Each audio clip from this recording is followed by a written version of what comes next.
Hello friends, welcome back to our channel. तो हम लोग डिस्कस कर रहे थे यूथ बुक के इलाहाबाद हाई कोर्ट के stenographer group C group D driver के परीक्षा के solve paper and practice book का।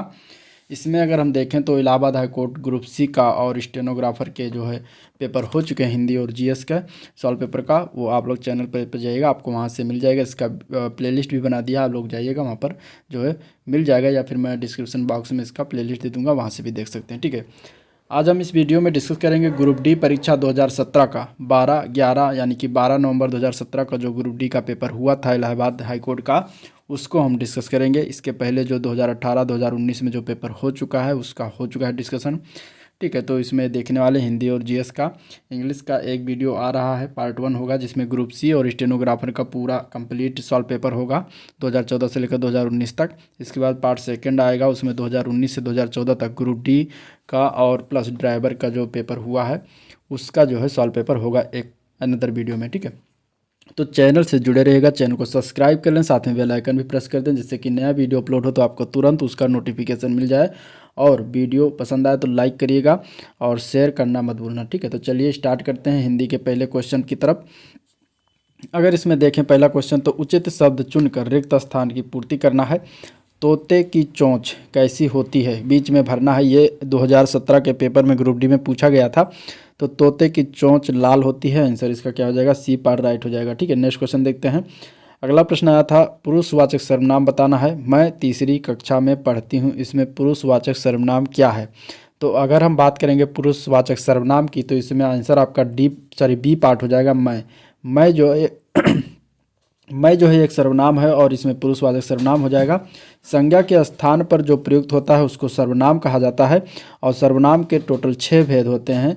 अब उनमें से अगर देखा जाए तो पुरुषवाचक जो सर्वनाम होता है उसके 3 भेद होते हैं, उत्तम पुरुष, मध्यम पुरुष, अन्य पुरुष। उत्तम पुरुष में मैं, हम आता है, मध्यम पुरुष में तू, तुम, आप लोग आता है, अन्य पुरुष में यह, वो, वह, ये, वह लोग आते हैं। ठीक है, इसके बाद दूसरा आता है निश्चयवाचक सर्वनाम, तीसरा अनिश्चयवाचक, चौथा संबंधवाचक, पांचवा है प्रश्नवाचक और छठा है निजवाचक सर्वनाम। ठीक है, नेक्स्ट क्वेश्चन। अगला प्रश्न बताइए, वचन बदलना है। लड़कियां दिया गया है, इसका एक वचन हमें बनाना है, क्या होगा। इसका राइट आंसर क्या हो जाएगा बताइए कमेंट में।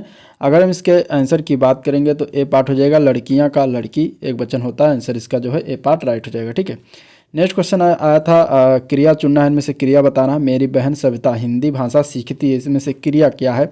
क्रिया की अगर हम बात करेंगे तो इसका आंसर क्या हो जाएगा, आंसर इसका हो जाएगा सी पार्ट। सीखती है जो शब्द, ये क्या होता है, ये एक क्रिया होता है। ठीक है, इसमें अगर देखा जाए तो मेन क्रिया जो है वो, मुख्य क्रिया जो है वो सीखना है, और है जो है वो हेल्पिंग वर्ब है, यानी कि सहायक क्रिया है। ठीक है, अगला प्रश्न देखते हैं। तो उल्टे अर्थ वाले शब्द लिखिए। उल्टा अर्थ यानी कि इसका हमें नया जो लिखा हुआ इसका हमें विलोम बताना है, बेसिकली ये पूछा गया है। ठीक है, क्या होगा, नया का विलोम क्या होता है, नया का विलोम होता है पुराना। इसका आंसर क्या हो जाएगा, बी पार्ट राइट हो जाएगा। ठीक है, अन्य शब्दों की बात करेंगे तो ताज़ा का विलोम बासी, स्वच्छ का विलोम गंदा, फीका का विलोम स्वादिष्ट होता है।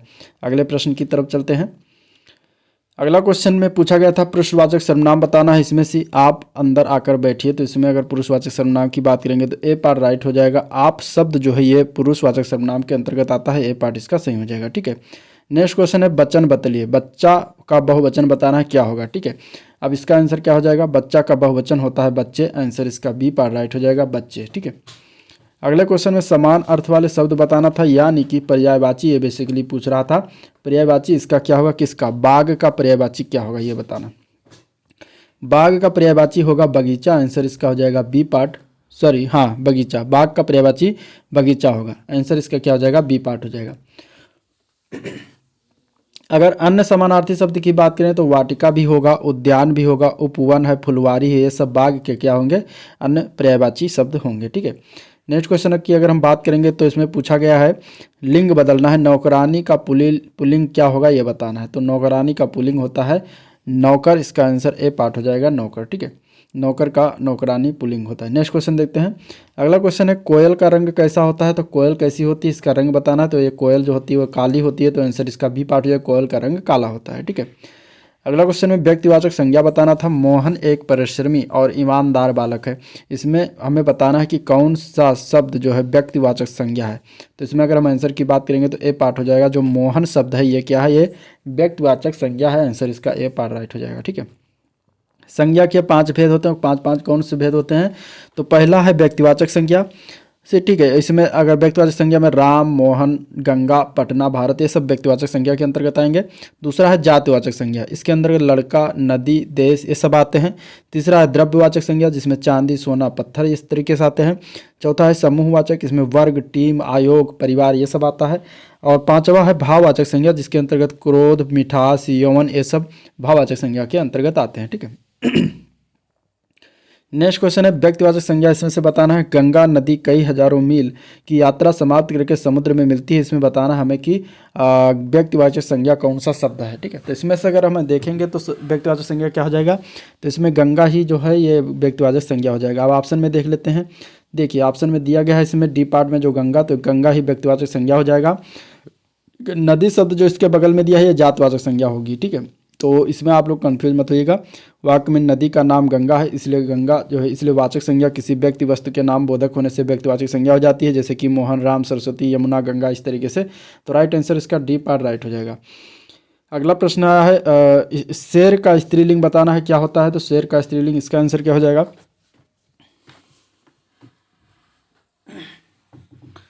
इसके आंसर की बात करेंगे तो इसका आंसर हो जाएगा बी पार्ट शेरनी, ठीक है। शेर का स्त्रीलिंग होता है शेरनी, आंसर इसका क्या हो जाएगा? बी पार्ट शेरनी। नेक्स्ट क्वेश्चन आया था समान अर्थ वाले शब्द बताना है, यानी कि पर्यायवाची बताना है। फूल का पर्यायवाची इसमें से क्या होगा इसका आंसर?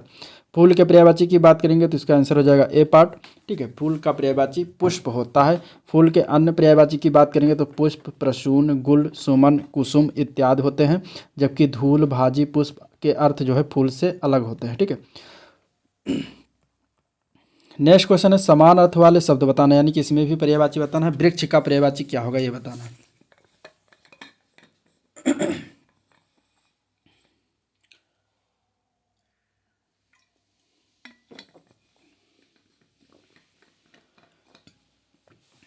इसके राइट आंसर की बात करेंगे तो इसका आंसर हो जाएगा बी पार्ट। वृक्ष का पर्यायवाची पेड़ हो जाएगा, जो कि बी पार्ट में दिया गया है। वृक्ष का समानार्थी शब्द पेड़, पादप, तरु, द्रुम आदि होते हैं। अगला प्रश्न देखते हैं पुरुषवाचक सर्वनाम, इसमें बताना है तुम लोग एक कतार में खड़े हो जाओ। इसमें से पुरुषवाचक सर्वनाम क्या है? तो इसमें तुम लोग जो लिखा हुआ है ये एक पुरुषवाचक सर्वनाम है, तो आंसर आपका इसमें डी पार्ट राइट हो जाएगा। ये मध्यम पुरुषवाचक के अंतर्गत आएगा। अगले प्रश्न में हमें बताना है आंख का बहुवचन क्या होता है? तो आंख का बहुवचन की बात करेंगे तो इसका आंसर राइट ए पार्ट हो जाएगा। आंख का बहुवचन आंखें होती हैं, ठीक है। उल्टे अर्थ वाले शब्द बताना है, यानी कि विलोम शब्द इसमें बताना है क्या हो जाएगा? तो देखिए पीछे का विलोम बताना है क्या होगा इसका आंसर? तो इसका आंसर हो जाएगा बी पार्ट। पीछे का विलोम आगे होता है, आंसर इसका बी पार्ट हो जाएगा, ठीक है। अब इसमें अगर देखें तो पीछे का विलोम आगे होता है, पास का विलोम दूर होता है, बाएं का दाएं होता है, ऊपर का नीचे, मोटा का पतला होता है। नेक्स्ट क्वेश्चन देखते हैं। अगला प्रश्न है मेरे घर में मेरी दादी माँ खाना बनाती है। इसमें जो है बताना है क्रिया, यानी कि वर्ब बताना है इसमें कौन सा है। तो अगर हम आंसर की बात करेंगे तो इसका राइट आंसर हो जाएगा बी पार्ट। बनाती है शब्द जो है ये क्या है? ये जो है क्रिया है, आंसर इसका बी पार्ट राइट हो जाएगा, ठीक है। मेरे, मेरे जो लिखा हुआ है ये जो आएगा किसमें? सर्वनाम आएगा, पुरुषवाचक सर्वनाम के अंतर्गत।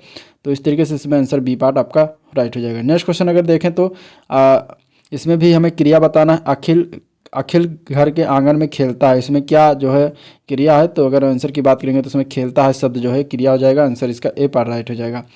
अगले प्रश्न में हमें माता का पुल्लिंग बताना है क्या हो जाएगा? तो माता का पुल्लिंग पिता होगा, आंसर इसका ए पार्ट राइट हो जाएगा, जो कि ए पार्ट दिया गया है, ठीक है। व्यक्तिवाचक संज्ञा अगले क्वेश्चन में बताना है।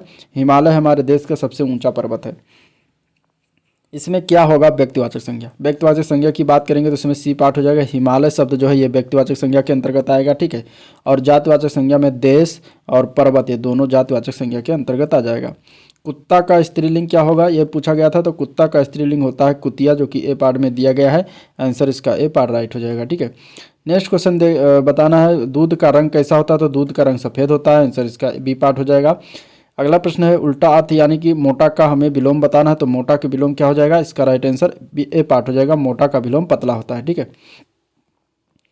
तो ये हो गया हिंदी के क्वेश्चन। अब हम देखेंगे तो पहला क्वेश्चन अगर हम देखें तो इसमें पूछा गया है था कि काशी जो भारत के सबसे पवित्र शहरों में से एक है, किस नदी के किनारे पर बसा हुआ है। तो काशी की अगर हम बात करेंगे तो काशी जो है गंगा नदी के किनारे है। आंसर इसका सी पार्ट राइट हो जाएगा, गंगा नदी। ठीक है। वाराणसी की या काशी या वाराणसी जो भी कह लीजिए, तो वाराणसी भारत के उत्तर प्रदेश राज्य का प्रसिद्ध नगर है। इसे हिंदू धर्म के सर्वाधिक पवित्र नगरों में से एक माना जाता है, जो कि गंगा नदी के किनारे बसा हुआ है। ठीक है। और इसके अलावा बौद्ध और जैन धर्म में भी इसे पवित्र स्थान माना जाता है। गंगा नदी का उद्गम जो है उत्तराखंड के गौमुख ग्लेशियर से निकलती है, जहां इसे भागीरथी के नाम से जानते हैं। और गंगा नदी भारत के 4 राज्यों में उत्तराखंड, उत्तर प्रदेश, बिहार और पश्चिम बंगाल से होकर बहती है। गंगा नदी जो है उत्तर प्रदेश में 28 जिलों से होकर बहती है। गंगा नदी की टोटल जो लंबाई है वो 2525 किलोमीटर है। ठीक है। जाकर ये बंगाल की खाड़ी में गिर जाती है।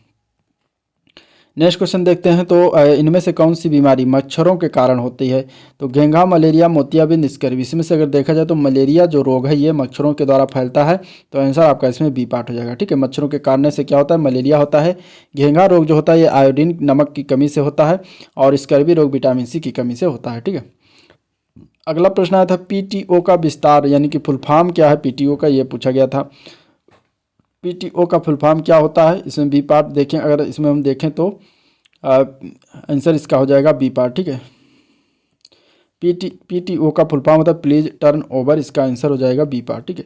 नेक्स्ट इसमें अगर हम देखते हैं इसका एक्सप्लेनेशन, तो प्लीज टर्न ओवर इसका क्या होता है, विस्तार रूप होता है। अगला प्रश्न पूछा गया था इनमें से कौन सा भारत का एक महानगर है। तो महानगर की अगर हम बात करेंगे इसमें से तो मुंबई, नई दिल्ली, पुणे, ये तीनों है। तो आपका आंसर इसमें आला हो जाएगा, यानी कि इन सभी में ये सभी क्या है, महानगर के अंतर्गत आते हैं। ठीक है। 10 लाख या उससे अधिक आबादी वाले क्षेत्र जो होते हैं वो एक या एक से अधिक जिले शामिल हों, वो मेट्रोपॉलिटन शहर के अंतर्गत आते हैं।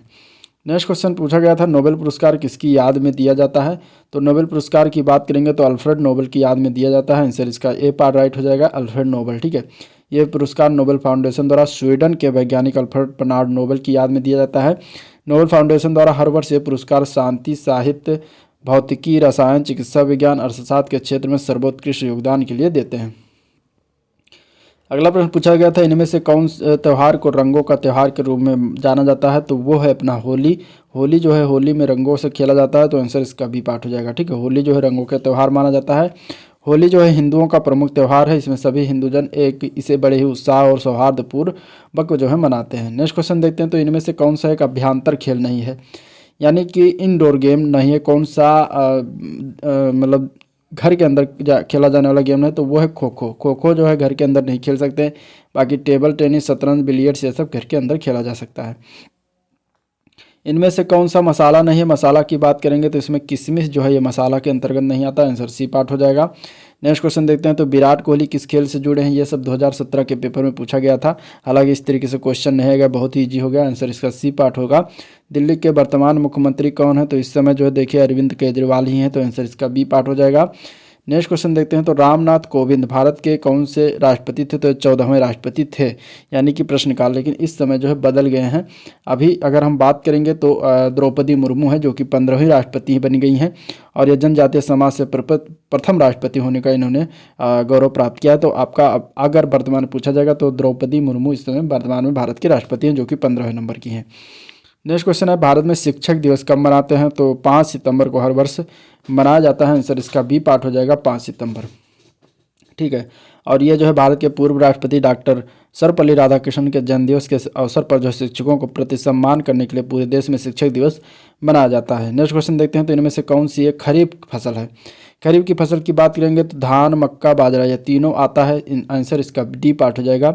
खरीफ की फसल जो है कि धान, मक्का, बाजरा आदि होता है। ठीक है। रबी की फसल की अगर हम बात करेंगे तो उसमें गेहूँ, जो चना आता है, ये याद रखिएगा। नेक्स्ट क्वेश्चन देखते हैं। इनमें से कौन एक वैज्ञानिक नहीं, ये बताना है। तो अगर हम इसमें बात करेंगे डॉक्टर एपीजे अब्दुल कलाम तो एक वैज्ञानिक थे। सीवी रमन भी थे, होमी जहांगीर भाभी भी थे। अब इसमें अगर हम बात करें रविंद्रनाथ टैगोर तो ये नहीं थे। तो आपका आंसर इसमें डी पार्ट हो जाएगा। रविंद्रनाथ टैगोर जो थे वो एक कवि थे, ना कि वो एक वैज्ञानिक। ठीक है। भारत का राष्ट्रीय फल क्या है। तो भारत का राष्ट्रीय फल आम है। आंसर इसका सी पार्ट राइट हो जाएगा, आम। टीपू सुल्तान कहाँ के शासक थे? तो टीपू सुल्तान की बात करें तो मैसूर के शासक थे। आंसर इसका बी पार्ट हो जाएगा। 1750 से लेकर 1799 तक ये जिए थे। मैसूर राज्य के वास्तविक शासक थे। इन्हें टाइगर ऑफ मैसूर के नाम से जाना जाता था। ठीक है, इनका पूरा नाम सुल्तान फतेह अली खान टीपू था। वो हैदर अली और फ़खरुन उन्निसा यानी कि फातिमा बेगम जिन्हें कहा जाता था, इनके सबसे बड़े पुत्र थे। टीपू सुल्तान 1761 में मैसूर साम्राज्य के गद्दी पर बैठे थे और इनकी राजधानी श्रीरंगपट्टनम थी। ठीक है, नेक्स्ट क्वेश्चन है गेटवे ऑफ इंडिया कहाँ पर स्थित है? गेटवे ऑफ इंडिया जो है मुंबई में स्थित है। आंसर इसका बी पार्ट राइट हो जाएगा। और ये अगर हम बात करें मुंबई के दक्षिण में समुद्र के तट पर गेटवे ऑफ इंडिया स्थित है। यह प्रवेश द्वार बेसाल्ट का बना हुआ स्थापित है जिसकी ऊंचाई 26 मीटर है और फीट में 85 फीट है। ठीक है, प्रवेश द्वार का निर्माण जो है ये राजा जॉर्ज पंचम और रानी मैरी के आगमन पर 2 दिसंबर 1911 के उपलक्ष्य में इसका निर्माण कराया गया था। ठीक है, इसके वास्तुशिल्पी थे जॉर्ज विंटेट और यह सन 1924 में बनकर तैयार हुआ था। नेक्स्ट क्वेश्चन की बात करते हैं तो इनमें से कौन सा जानवर के पीठ पर कुबड़ होता है? बहुत ही इजी क्वेश्चन। आंसर इसका डी पार्ट हो जाएगा ऊँट। ठीक है, ऊँट के जो है पीठ पर क्या होता है? कुबड़ होता है। अगला क्वेश्चन इनमें से किस में जो है विटामिन ए प्रचुर मात्रा में पाया जाता है? तो इसमें गाजर, हरी पत्तेदार सब्जियां, दूध, इन सभी में पाया जाता है। तो आपका आंसर इसमें डी पार्ट हो जाएगा इन सभी में। ठीक है, विटामिन ए की बात करें तो स्वस्थ आंखों के लिए काफ़ी आवश्यक होता है। हल्की रोशनी में देखने की क्षमता हमें विटामिन ए से ही प्राप्त होती है। विटामिन ए की कमी से रतौंधी की समस्या पैदा हो जाती है। विटामिन ए के स्रोत दूध, मक्खन, हरी सब्जियां, गाजर, खरबूजा, आम इत्यादि है। नेक्स्ट क्वेश्चन है धरती पर सबसे तेज भागने वाला जानवर इनमें से कौन सा है? तो वो है चीता। आंसर इसका ए पार्ट हो जाएगा चीता। ठीक है, भारत का राष्ट्रीय वृक्ष कौन सा है? तो भारत का राष्ट्रीय वृक्ष बरगद है। आंसर इसका ए पार्ट राइट हो जाएगा। नेक्स्ट क्वेश्चन है इनमें से कौन सा शहर स्वर्ण मंदिर स्थित है? किस शहर में स्वर्ण मंदिर स्थित है? तो अमृतसर शहर में स्वर्ण मंदिर है। आंसर इसका डी पार्ट राइट हो जाएगा। ठीक है, अमृतसर पंजाब का सबसे महत्वपूर्ण और पवित्र शहर माना जाता है। सिखों का सबसे बड़ा गुरुद्वारा स्वर्ण मंदिर अमृतसर में स्थित है। ताजमहल के बाद सबसे ज़्यादा पर्यटक अमृतसर के स्वर्ण मंदिर को देखने आते हैं। इतिहास के मुताबिक सिखों के 5वें गुरु अर्जुन देव जी ने लाहौर के एक सूफी संत साईं मियां मीर से दिसंबर 1588 में गुरुद्वारे की नींव रखवाई थी। नेक्स्ट क्वेश्चन है निम्नलिखित में से कौन से शहर को बुनकरों का शहर के रूप में जाना जाता है? तो इनमें से इसका आंसर हो जाएगा पानीपत। ठीक है, पानीपत जो है वो बुनकरों का शहर के रूप में जाना जाता है। सूर्य का चौथा ग्रह कौन सा है? तो बुध शुक्र पृथ्वी मंगल। तो मंगल हो जाएगा इसका चौथा ग्रह। आंसर इसका डी पार्ट राइट हो जाएगा। ठीक है, अगला प्रश्न देखते हैं। अगला क्वेश्चन है इनमें से कौन सा एक संवेदी अंग नहीं? संवेदी अंग की अगर हम बात करेंगे तो मस्तिष्क जो है संवेदी अंग के अंतर्गत नहीं आता। आंसर आपका इसमें जो है बी पार्ट राइट हो जाए। बाकी आंखें, नाक और त्वचा ये सब संवेदी अंग के अंतर्गत आती हैं। ठीक है, अब इसमें देखें मनुष्य में 5 प्रमुख संवेदी अंग हैं यानी कि इंद्रियां हैं। पहला देखना यानी कि आंखों से, सुनना कानों से, छूना त्वचा से, सूंघना नाक से और स्वाद लेना जीभ से। ये इतने संवेदी अंग हैं। ठीक है, तो ये था टोटल 75 क्वेश्चन जिसमें 25 क्वेश्चन था हिंदी का और 25 क्वेश्चन जीएस का था। ठीक है, तो अगर वीडियो पसंद आए तो लाइक करिए, चैनल को सब्सक्राइब कर लीजिए अभी तक सब्सक्राइब नहीं किया है तो, साथ में बेल आइकन भी प्रेस कर दीजिए जिससे कि नया वीडियो अपलोड हो तो आपको तुरंत उसका नोटिफिकेशन मिल जाए और अपने दोस्तों में फटाफट शेयर भी कर दीजिए।